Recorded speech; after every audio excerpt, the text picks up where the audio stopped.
Olá, você que nos assiste. Começa agora mais um Frente a Frente.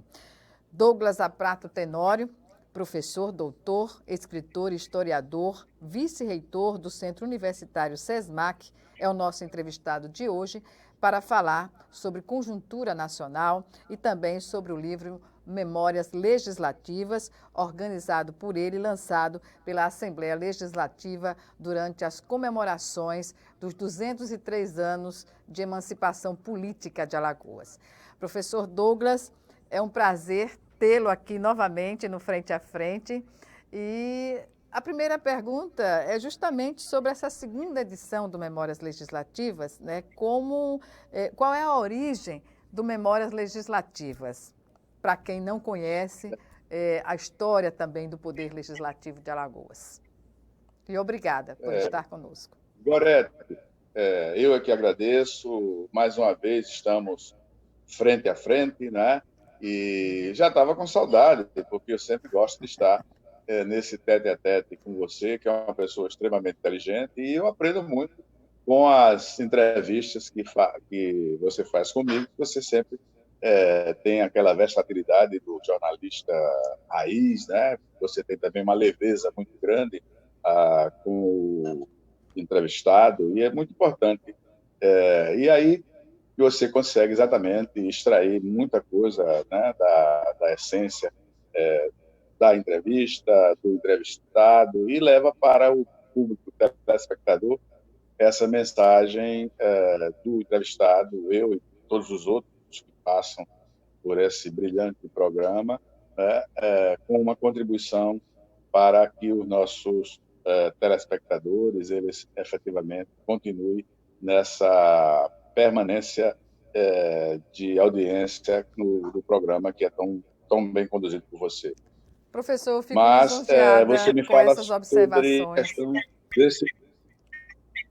vindas do senhor, né? São Obrigada. justas e verdadeiras. Eu sou muito transparente. Quando eu não quero dizer, eu pelo menos silencio, né? Ou então digo o que eu gosto do frente a frente, olhar no olho sempre das pessoas, e as pessoas olharam no olho.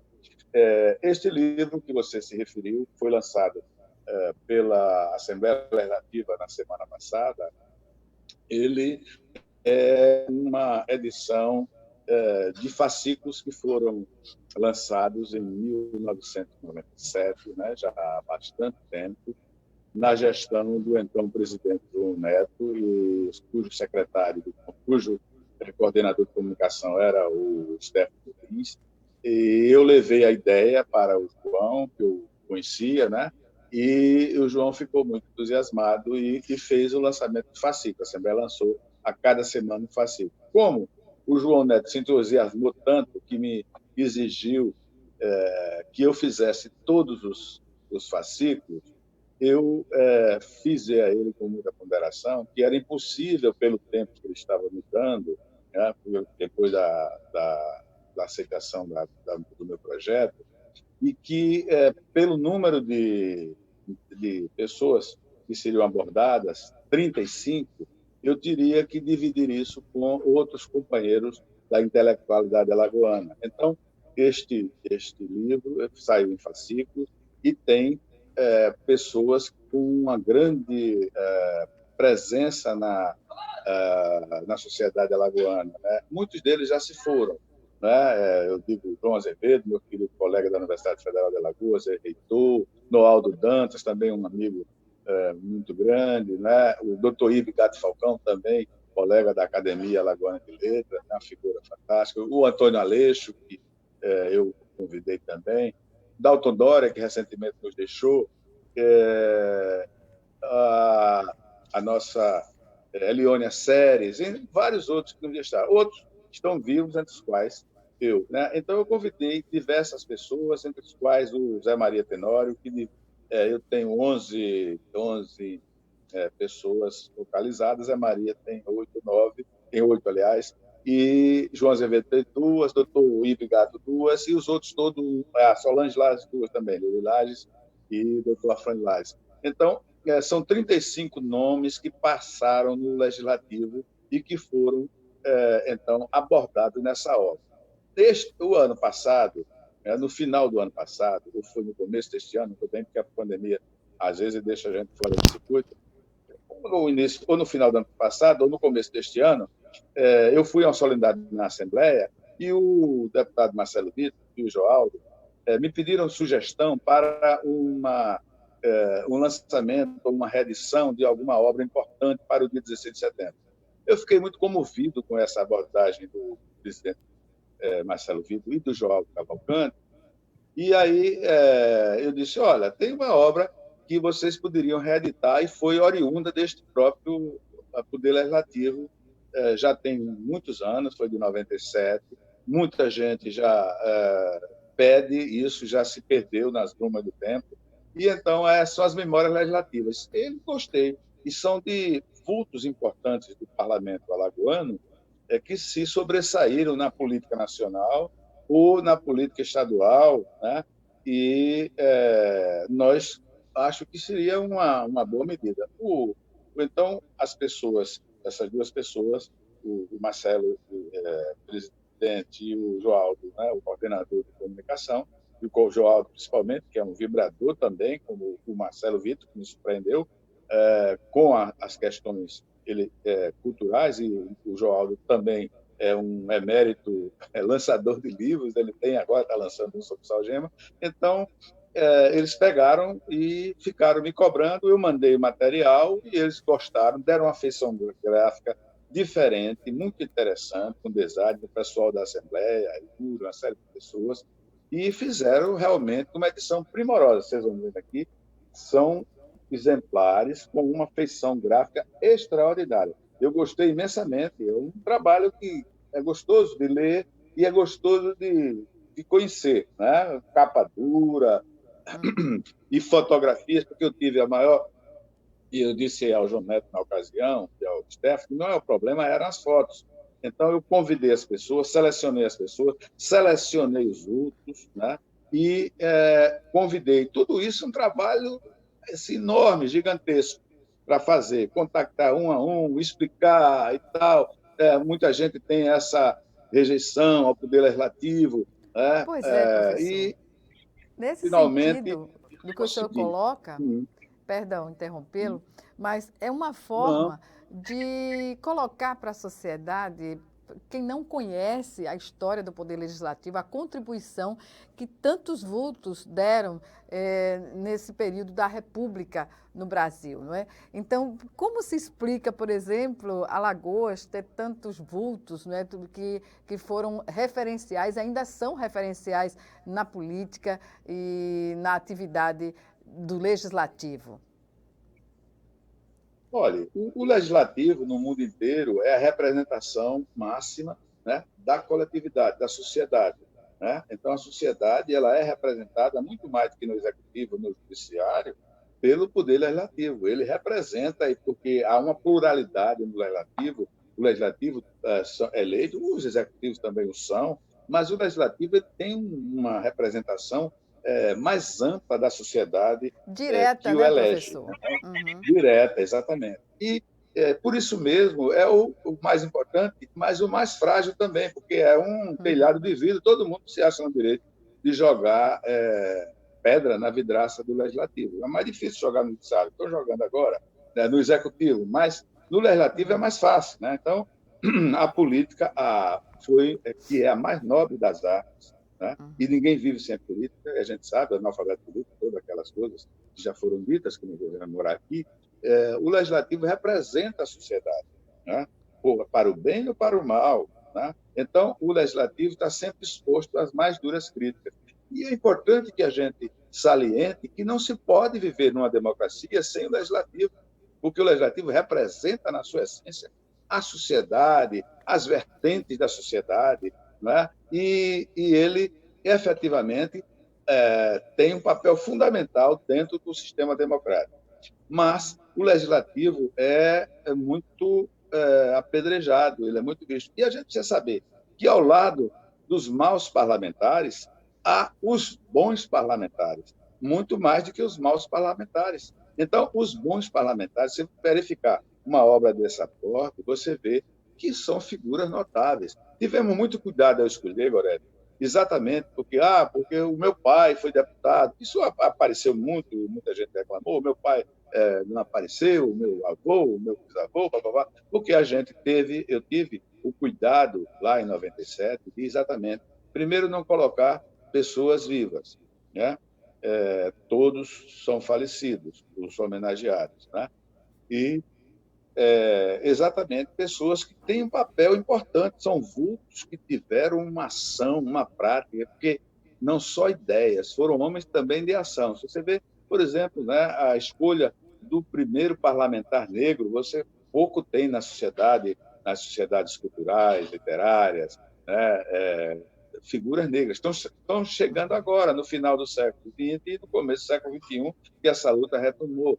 Mulheres, da mesma forma. Então, mas nós, por exemplo, colocamos o primeiro parlamentar negro, que foi o Rodrigues de Mello, foi promotor, foi um homem notável, filósofo, poeta, músico, uma figura extraordinária. E primeiro também promotor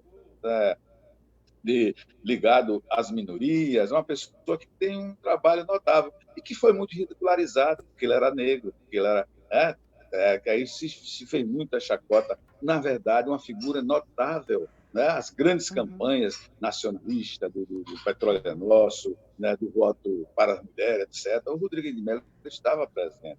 Então, ele passou, foi parlamentar. Você tem uma pessoa da estirpe, Tomás Espíndola, que foi o primeiro retratado pelo Zé Maria, né? Que foi um geógrafo extraordinário, presidente da província de Alagoas, presidente de Sergipe, em vários lugares. Ele era um homem de Estado, figura notável, que aquela avenida Tomás Espíndola. Ele foi deputado, passou no Legislativo alagoano. Visconde Sinimbu, né? Visconde Sinimbu foi um doutor por Universidade Alemã, né? Estudou na Alemanha, era uma figura do baronato rural aqui, mas os seus pais foram republicanos, tiveram muitas dificuldades, né? Tanto Manuel Vieira Dantas como a Ana Alice, com uma figura notável, né? Porque eram republicanos, apoiaram a Revolução de 1860, de 1804, eram republicanos. O Sinimbu foi filho deles, né? E ele foi a pessoa que viabilizou a transferência da capital de Marechal Deodoro, que era Alagoas do Sul, para Maceió, mas ele não ficou na província porque era um homem de muito preparo. Então, na corte, ele foi... Os ministérios mais importantes do Império foram ocupados pelo Sinimbu, inclusive a presidência do Conselho de Ministros, que era exatamente o agente do imperador para as ações executivas. Primeiro-ministro do Brasil, né? Foi ministro da Agricultura, foi ministro do Interior, foi ministro ocupou vários ministérios e estava sempre na proa dos acontecimentos. Foi presidente da província cisplatina, né? Sinimbu, então, é um homem notável. E ele foi parlamentar, né? No Legislativo alagoano. Você tem Ladilau Neto, um primeiro antropólogo, primeiro diretor do Museu Nacional, um homem com uma vida notável. Então, são figuras muito importantes. Eu falei Rodrigues de Mello, né? Nós temos também aqui o André Papini, daquela bancada de esquerda, né? Que foi muito atacada na década de 40, foi preso, inclusive, né? Nós tivemos Selma Bandeira, que morreu num desastre do automóvel, que era uma promissora também parlamentar, né? Uma pessoa que tinha... com Lili Laje, que foi a primeira parlamentar na década de 30, a Selma na década de 80. Então, grandes vultos, né? O presidente do Instituto dos Advogados do Brasil, Povina Cavalcante, um grande escritor, uma obra linda, né? Foi deputado. Jorge de Lima foi deputado, porque Jorge de Lima era um poeta que namorava a política, fui eu que o retratei. Ele tinha uma vocação política enorme, né? Tanto em Alagoas como no Rio de Janeiro. Foi presidente da Câmara de Vereadores do Rio de Janeiro, da capital federal. Então, pouca gente sabe dessas figuras notáveis que passaram pelo Legislativo alagoano. E aí, esse livro resgata essa história, né, que é importante conhecer. Separar uma parte da história, né? A gente vai chamar agora que o Legislativo tem uma influência grande na história. Exatamente. A gente vai chamar agora nosso primeiro intervalo e, em 1 minuto, estaremos de volta. Até já.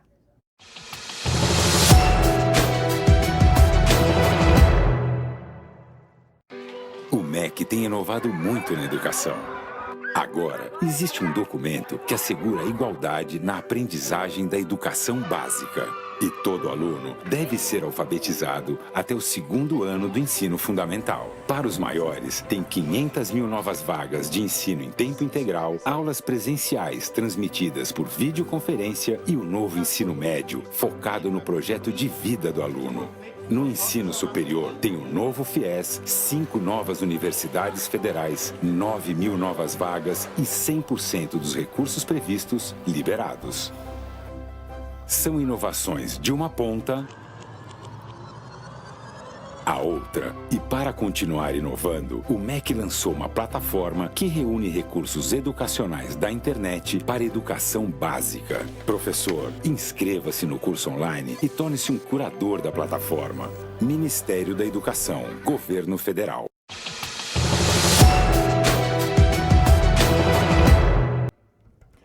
De volta com o Frente a Frente, que hoje recebe o professor, doutor, escritor, historiador, vice-reitor do Centro Universitário SESMAC, Douglas Aprato Tenório. Ele que é o organizador do livro Memórias Legislativas e que foi lançado pela Assembleia Legislativa de Alagoas durante as comemorações dos 203 anos de emancipação política do nosso Estado.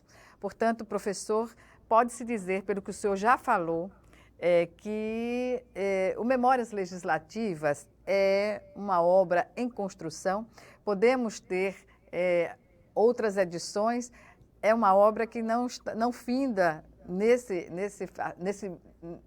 livro? Eu não vi. Voltando.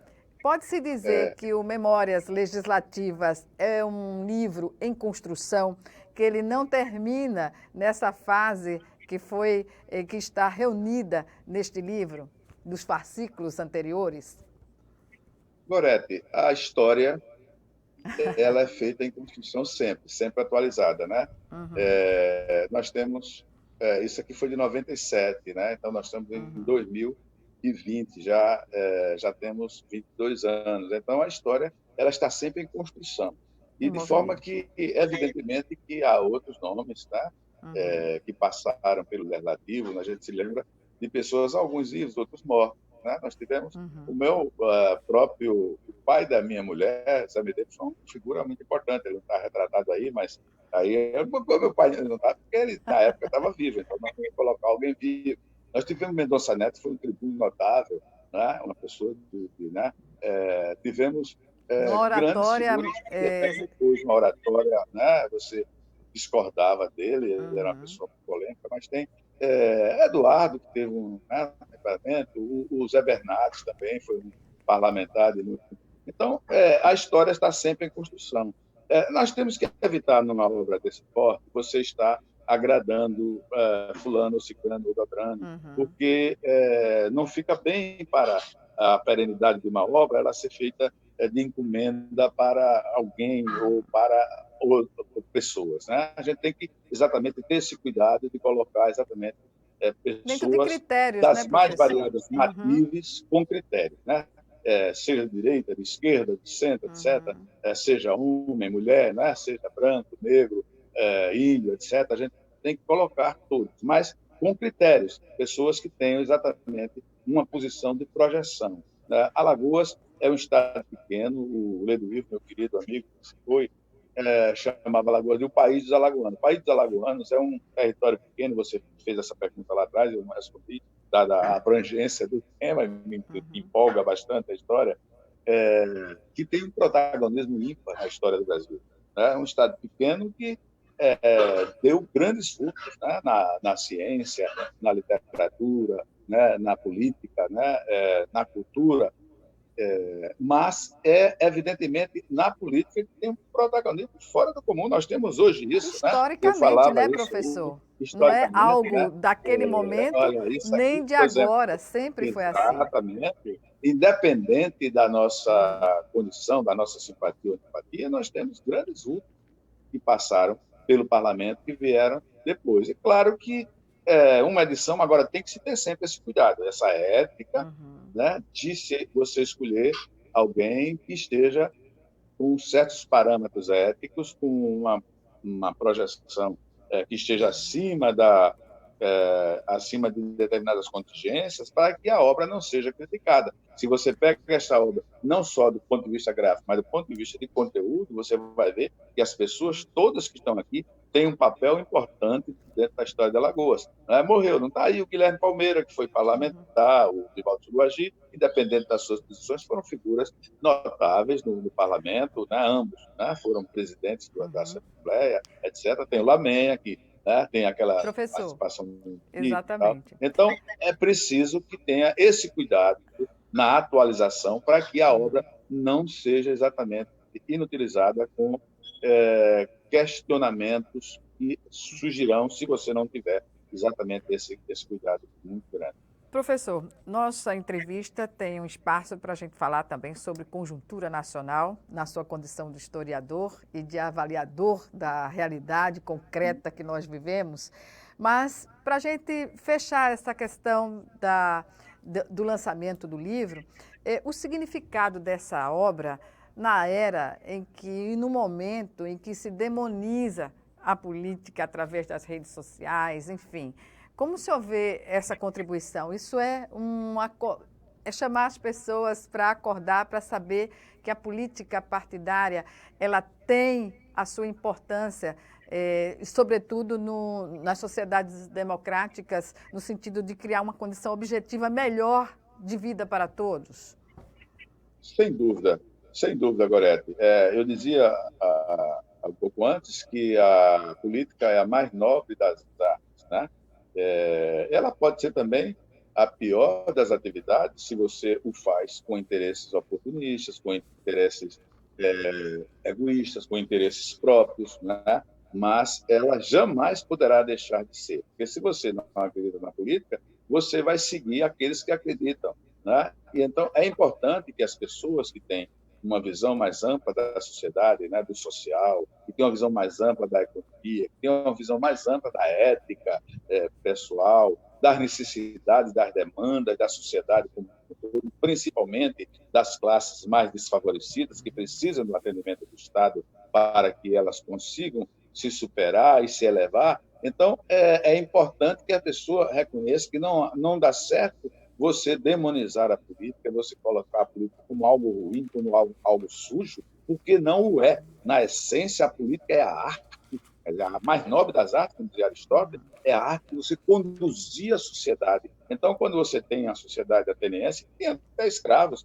que tinha uma coisa, mas você tem uma pessoa chamada Péricles, né, que era um grande político, grandes figuras que depois a escravidão saiu, que é uma coisa abominável, que não poderia ter até uma antinomia, né, até um paradoxo, né, a pátria, a matriz da democracia, você ter escravos. Né? E aí você exatamente tem a questão da ética, de você ter figuras que levaram, né, que levam os países para os seus objetivos. O Brasil foi o último país a declarar extinta a escravidão, o último da América do Sul, né, da América do Sul.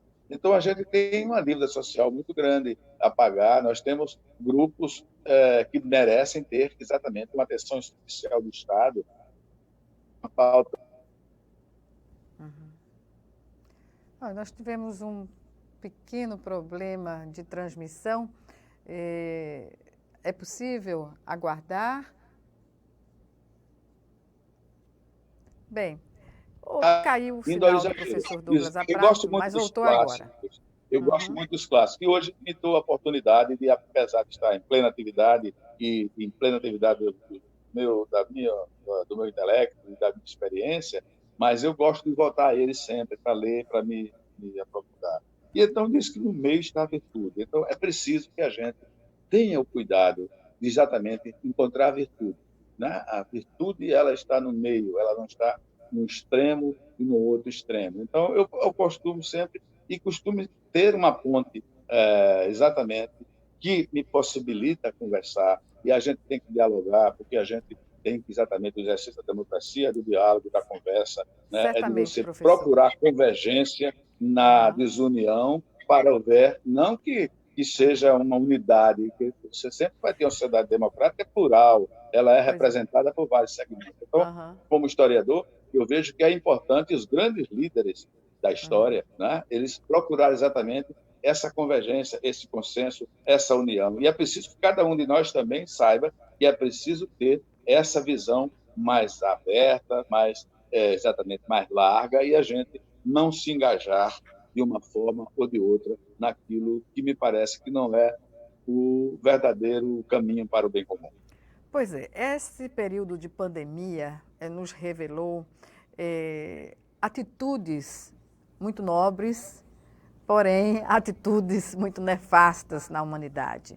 Isso em todos os campos, né? Por exemplo, essa questão do preconceito racial, mas nós temos também outras questões tão importantes quanto vencer esse preconceito, vencer também a recuperação econômica do país, social, cultural, enfim, e documental também, né? Como o senhor está vivendo esse período de pandemia, como o senhor avalia, e o pós-pandemia, o que é que se espera do país, do Brasil, no pós-pandemia, a seu ver? Bom, veja, primeiro que a gente não pode, os profetas não existem mais, né? Lá no Antigo Testamento, no Novo Testamento, a gente tinha os profetas. Então, é muito difícil a gente ter uma certeza. Eu fico muito receoso das pessoas que têm certeza absoluta das coisas, né? Porque eu não tenho certeza absoluta de nada. Eu estou sempre aberto às mudanças, eu estou sempre aberta a ouvir, entendeu? Então, tenho medo que me pelo das pessoas que têm certeza. Olha, depois da pandemia vai ser assim, assim, assim, assado, né? As mesmas pessoas que diziam que o Flamengo era o melhor time do mundo, aí o Flamengo vai jogar com o Independente Del Valle, toma 5. Então, É verdade, professor. Tenho muito receio desses profetas economistas, professores, pessoas que não, vai ser assim. Nada. Eu estou ouvindo, eu estou lendo, eu estou ouvindo, né? Nós temos, sem dúvida nenhuma, um quadro novo na história da humanidade com essa pandemia, mas que não é uma novidade. A história do mundo, nós falamos lá na Velha Grécia, já teve a grande pandemia, que tinha tido já uma no Egito, uma das 7 pragas do Egito, que conta, né, o Decálogo, mas na Atenas, que era o umbigo do mundo na época, você teve uma epidemia de tifo forte que matou mais da metade, quase 70% da população. Você tem a peste negra, que destabilizou, e o quadro geopolítico da Europa se transformou na Idade Média, né? A gente teve Decameron e tudo as crônicas da peste negra, foi uma coisa horrorosa, né? Nós tivemos aqui em Alagoas, né, o sábio tratou aí da cólera morbus, aqui na época do Império, né, dizimou pessoas. Meus avós, não meus pais, mas meus avós assistiram a uma pandemia terrível, que foi a questão da gripe espanhola. E morreram milhares, inclusive familiares meus, morreram aos montes, né? Meu pai, a minha geração do meu pai, não viu, mas ouviu dos seus pais, dos meus avós. E agora, nós que pensávamos que não ia acontecer mais nada, estamos no mundo da tecnologia, no mundo do conhecimento científico, aí você aparece, porque, na verdade, expõe a pandemia, Gorete, a nossa fragilidade. Nós somos frágeis, né? Então, tem um vírusinho, um bichinho miserável, que tem desde antes de nós, humanos, que está na Terra, e aí aparece e desestabiliza, né? Claro que a ciência é fundamental para a gente, desestabilizou, mas mostrou as nossas fragilidades. Ao mesmo tempo também que mostrou a nossa fortaleza, porque a gente se reinventa. O homem tem essa capacidade de reinvenção, essa resiliência, né, para estar exatamente enfrentando os desafios que surgem. Nós tivemos a Segunda Guerra Mundial, eu nasci no final da Segunda Guerra Mundial, em 1945, exatamente no ano do armistício, da paz, né? Então foi uma coisa que afetou o mundo, milhões e milhões de pessoas morreram nos campos de batalha, inclusive brasileiros, que estiveram também lá no Velho Mundo, e então nós não conhecíamos, e pensávamos, estavam muito eufóricos com a tecnologia, com a ciência, com os avanços da digital, etc. Aí vem um vírusinho miserável que nasceu antes do mundo, né? Antes de nós, humanos, e aí estabiliza as nações. Evidentemente que a gente está vendo o papel fundamental da ciência, da educação, porque você só vai encontrar, né, o antídoto a ele através da pesquisa, através da ciência. Então, nós vamos enfrentar o coronavírus com os avanços da ciência, com a vacina, porque é assim que o homem se reabilita. Então, ao mesmo tempo que nós somos frágeis, nós estamos na fragilidade, a gente voltou também à simplicidade, Gorete. Você vê, estou em casa, né? Estou trabalhando desde 6, 7 horas da manhã que eu estou trabalhando, eu vou até à noite, né? Tenho um Sermac, que é uma coisa grande com meus colegas, mas é mais difícil. A gente viu a dificuldade de a gente conseguir conectar aqui. Mas a gente se reinventa, nós temos uma capacidade extraordinária de se flexibilizar e superar o desafio, como sempre a gente superou. Então, eu imagino, aí é por isso que eu tenho medo que me pelo das pessoas que têm certeza. Olha, o fulano e tal, o filósofo fulano, diz que o mundo da pandemia vai ser assim. Meu Deus do céu. A incerteza, como o senhor colocou no início. Eu não tenho certeza de nada, agora. Eu faço uma análise do quadro. Né? E eu tenho medo de quem tem essa certeza. Eu tenho medo que me pelo, né? Das pessoas que têm essa certeza. Pois bem. O que o senhor definiu como a incerteza que é a certeza do momento, né? Bem, nós vamos chamar agora o nosso segundo e último intervalo. E já estaremos de volta.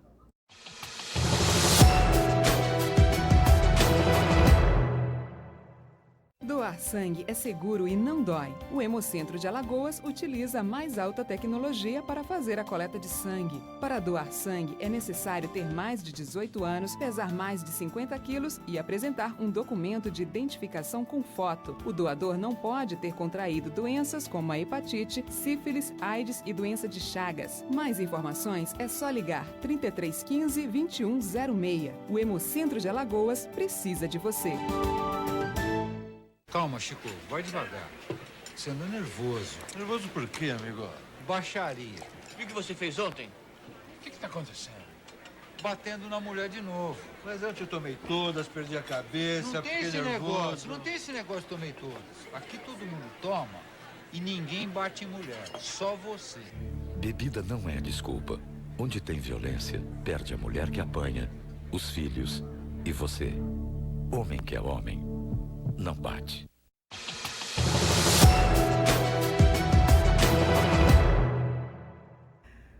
Estamos de volta para o último bloco do Frente a Frente, que hoje recebe o historiador Douglas Aprato Tenório. Nosso primeiro assunto foi sobre o lançamento do livro Memórias Legislativas, né, que aconteceu por iniciativa da Assembleia Legislativa de Alagoas durante as comemorações dos 203 anos de emancipação política do Estado, tendo o professor Douglas Aprato como organizador do livro.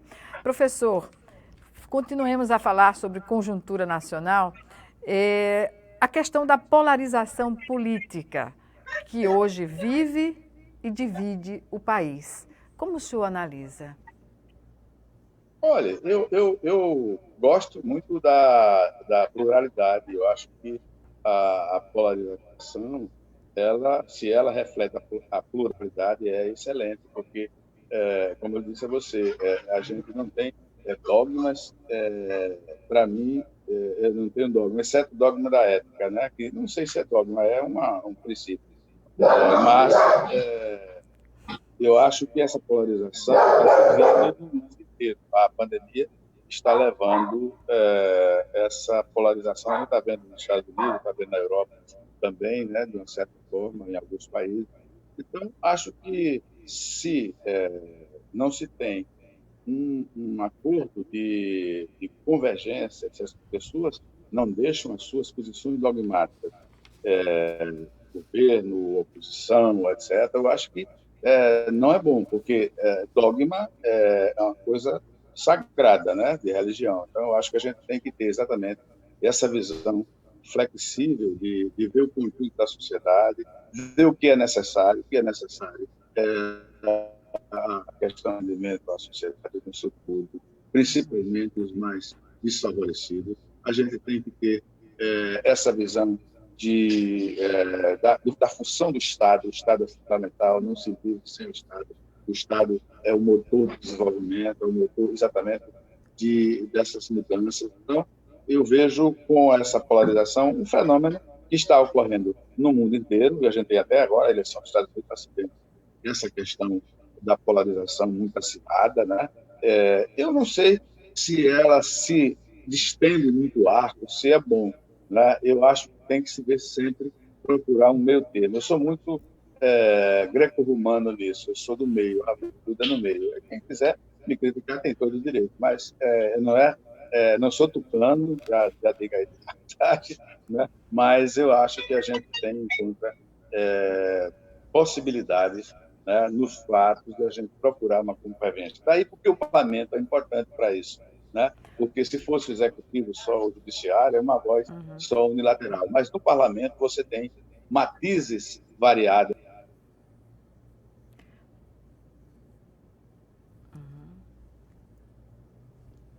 Novamente, o sinal do professor está falhando.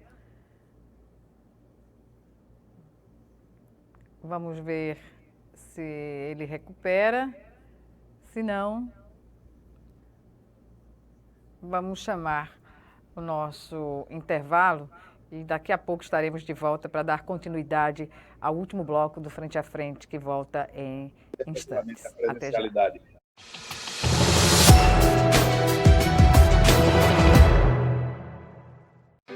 O MEC tem inovado muito na educação.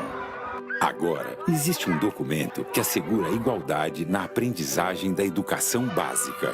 E todo aluno deve ser alfabetizado até o 2º ano do ensino fundamental. Para os maiores, tem 500 mil novas vagas de ensino em tempo integral, aulas presenciais transmitidas por videoconferência e o novo ensino médio, focado no projeto de vida do aluno.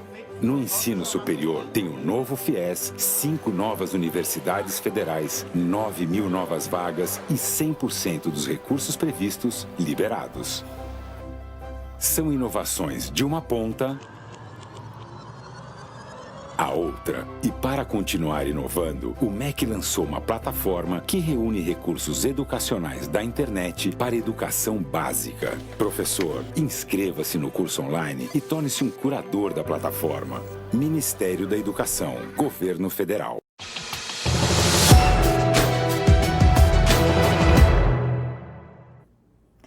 Estamos de volta com Frente a Frente, que recebe hoje o historiador Douglas Aprato Tenório. Professor Douglas, já recuperada a sua conexão? Alô? Professor? Está me ouvindo? Professor Douglas?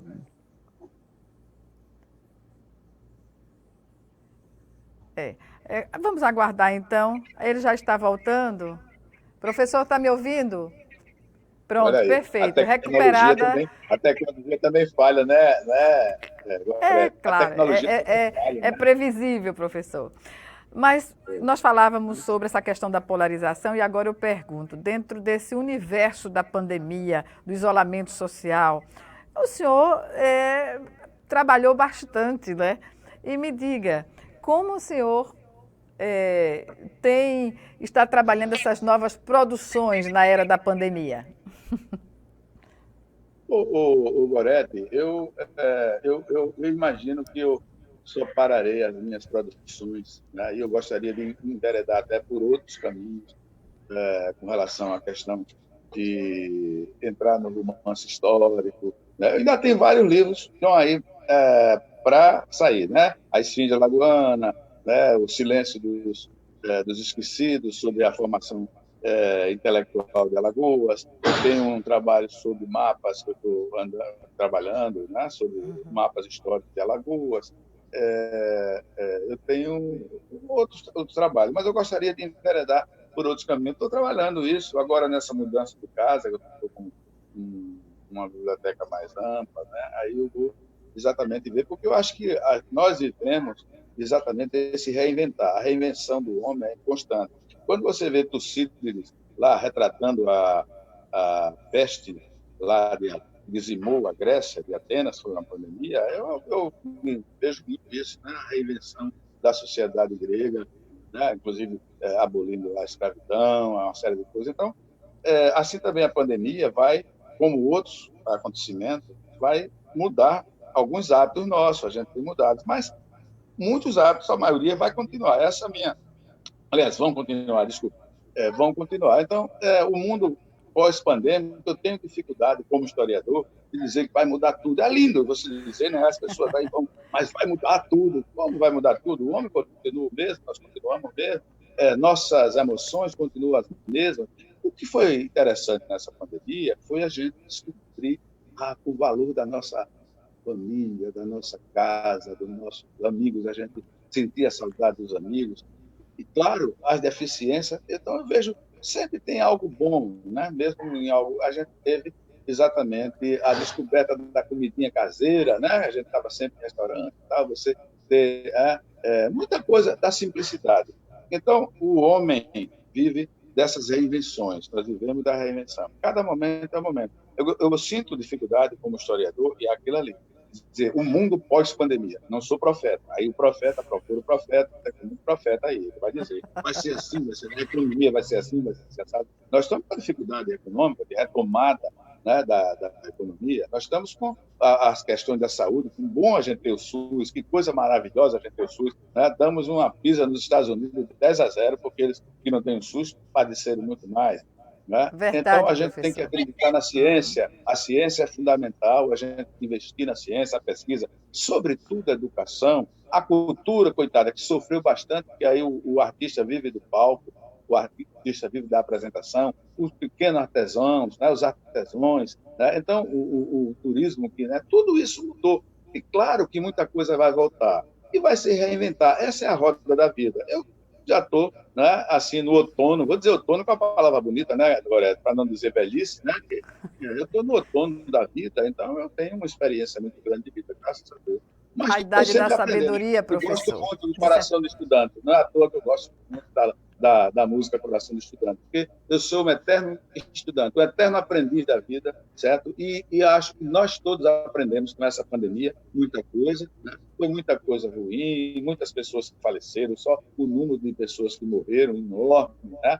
Há um certo descaso, desprezo com essa questão da morte, da ciência, na qual eu acho que é certamente condenável, mas, ao mesmo tempo, eu acho que há coisas também interessantes. Né? Eu estou aqui, né? Eu sempre estava com você, fazendo a entrevista lá no estúdio da TV Assembleia. Agora estamos aqui permitindo a tecnologia. Agora, a tecnologia, ela não é nada se não tiver por trás dela o homem. Você veja aqui, eu estava aqui com o Cristiano, meu querido amigo, me ajudando, a Cláudia também, porque a tecnologia, ela tem sua deficiência também. Então, a gente não pode entregar no mundo, né? Como é o nome daquele filme famoso do Schwarzenegger, né? Como é o Exterminador do Futuro, que deu o mundo dominado pelas máquinas. Eu acho que não haverá isso, porque por trás da tecnologia você tem que ser alguém que acessa. A gente tem tem que haver ensino mecanismos, agora, né, professor? Mecanismos para, você tem um digamos ensino, assim, frear é, quem usa a o ensino tecnologia de uma híbrido, maneira né? É incorreta, importante, né? não o ensino à distância, mas o ensino híbrido é um ensino importante.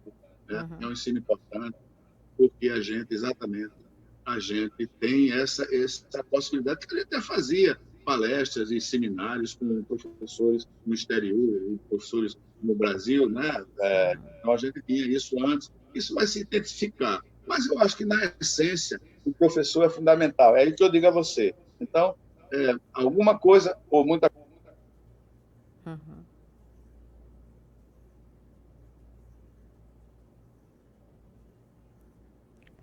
Mais uma vez, o sinal do professor Douglas Aprato caiu. E aqui, coincidentemente, nós encerramos a nossa entrevista porque o programa chegou ao fim. Eu agradeço aqui ao professor Douglas Aprato. Professor, voltou o seu sinal? Estamos no encerramento do programa. Algumas considerações que o senhor queira fazer? Eu quero, vamos nos preservar nesse momento. Olha, agradecer primeiro a você e à TV Assembleia por essa oportunidade. E segundo, o seguinte, olha, nós estamos no final dessa pandemia, nós estamos no princípio do fim, mas não é o final. Nós só saberemos que foi o final quando tivermos uma vacina. Então, vocês fiquem em casa, vocês se preservem, porque a vida é importante, e a vida vem em primeiro lugar. A gente precisa exatamente ter esse amor à vida, como todos nós temos. Tenho certeza que você tem, Gorete. Pedro, eu, a Cláudia, né? Todos nós temos que ter exatamente esse amor à vida para a gente exatamente se preservar, ficar em casa e não entrar nessa, botar o pé na jaca, que eu vejo aqui uma coisa horrorosa. Nos preservar, como estamos fazendo aqui agora, né, professor? O senhor aí, Sim. eu aqui, né? Cada Sim. um se protegendo e protegendo o outro também, que é muito importante. Né? E eu estava até com a máscara, você viu? Eu estava aqui, você estava com a máscara, mas verdade. tem que tirar, né? É verdade. Obrigada, Mas, olha, e até uma próxima oportunidade. Foi um prazer enorme, viu? Um prazer enorme. Grande abraço. Um prazer. Você e Um aos abraço. telespectadores por ter paciência e me ouvir esse tempo inteiro. Muito obrigado. Professor, não se mede o que o senhor acaba de falar. Obrigada, é sempre um prazer. A você também que nos assistiu, nosso agradecimento e até o nosso próximo programa.